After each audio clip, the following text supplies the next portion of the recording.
It was time for Master Duel Monday's biggest tournament pre-qualifier yet, and I had my work cut out for me, because facing me were strong opponents like Stitchy Stitch, Barjack, Chaotic Smog, and some new actors whom we've never seen before. Will I be able to make it to the top to participate in one of Master Duel Monday's biggest tournaments yet? Stay tuned to find out.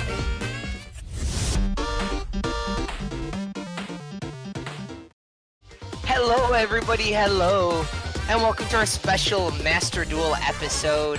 The game was set to begin as Stitch explained the rules for these pre-qualifiers.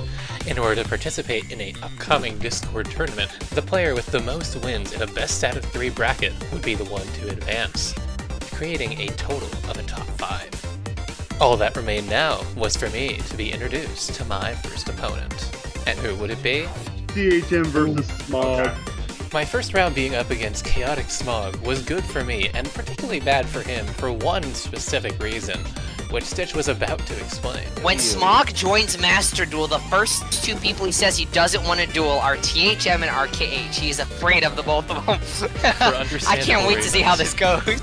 I too could in fact not wait to see how this goes, as this first round could decide the path in this qualifying tournament. So without further ado, myself and Chaotic Smog entered our first duel. Chaotic Smog opening first due to my lack of luck on the coin flip. He set a card face down before introducing his deck. Blue Eyes White Dragon, opening with Sage with Eyes of Blue. Fortunately, I was prepared for it, with an Infinite Impermanence. That might not be enough, however. Blue Eyes is a very powerful deck with a lot of different extenders. If I wasn't careful, Smog might still take the lead. Oh, that's unfortunate. Despite my opponent's very challenging first turn plays, which were also hard and difficult, I was able to begin my second turn with confidence and make my board, consisting of the twins, of course. And with my opponent weakened and their board open, it was time for me to swoop in, be aggressive, and deal large amounts of damage, leaving my opponent with only 2,600 life points going into their second turn. But don't worry, I'm sure their second turn will be extraordinary and we'll have a great duel from here, and lots of stuff is going to happen. Sheesh. Okay, so none of what I said was actually true, and it turned out the round was over. But don't worry. Every single round in this tournament is a best of 3, and that means that Smog has a chance to show his mettle and come back against my deck. And it seemed like maybe, just maybe, that was about to happen, as he activates Chaos Form, one of the most powerful ritual spells in the game, capable of summoning Chaos Max Dragon, a 4,000 attack beater, completely invulnerable to all card effects. If he summoned this, I would...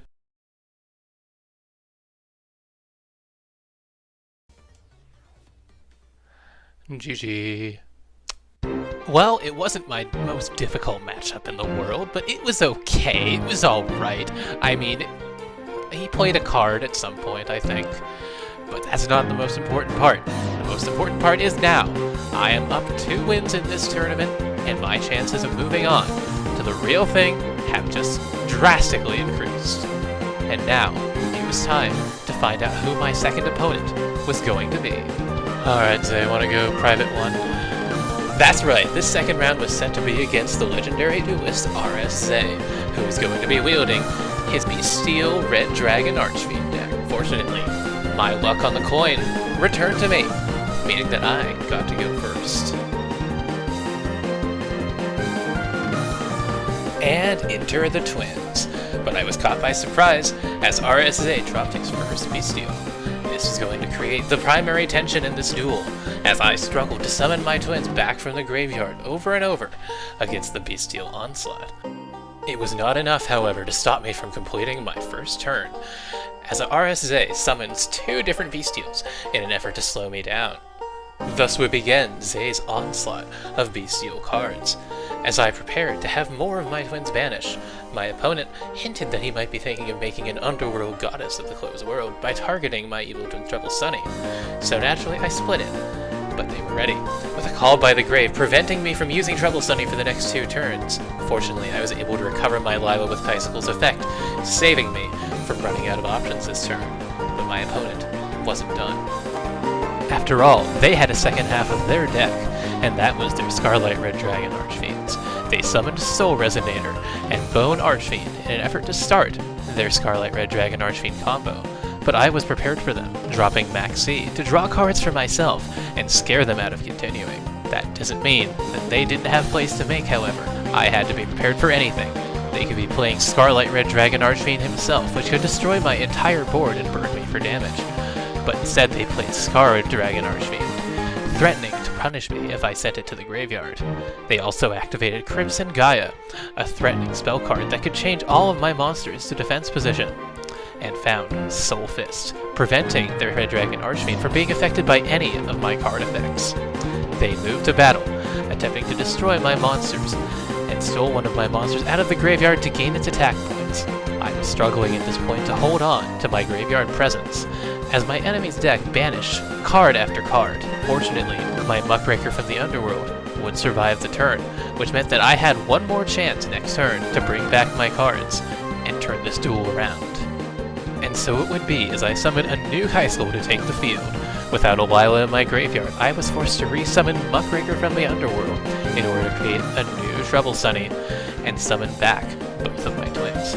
I destroyed their bestial monster and prepared a defensive position for the next turn, knowing that my opponent had multiple different engines in their deck. And here comes one now, their Centurion engine, which I effectively countered with a Max C, scaring my opponent out of using it. But they had something else ready as well, Fiendsmith. Fiendsmith is a very powerful engine that can negate multiple cards per turn. Thus I used my Nibiru, the Primal Being, to shut it down and send their cards back to the graveyard. I was only on 1400 life points, but with my turn coming back around, I still had a chance to finish this once and for all. And all it would take was one more copy of the twins, because by drawing one more live twin off the top of my deck, I was able to rebuild my board, sending his Primal Being token to the graveyard and eliminating his final source of defense.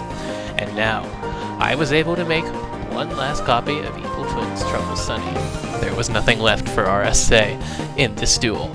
By sending Evil Twins Trouble Sunny to the graveyard, I returned the twins to the field and moved in for the kill. Even as I congratulated myself on taking my 3rd victory out of 3 games in this tournament, I knew that there was far more to come. Opponents far more challenging, far more dangerous, and situations far more serious. And if you want to know how the tournament preliminaries continued, you'll have to stay tuned and watch for the 2nd episode of this series. Thank you, ladies and gentlemen, so much for watching, and as always, I will see you in the next video. Have a good night.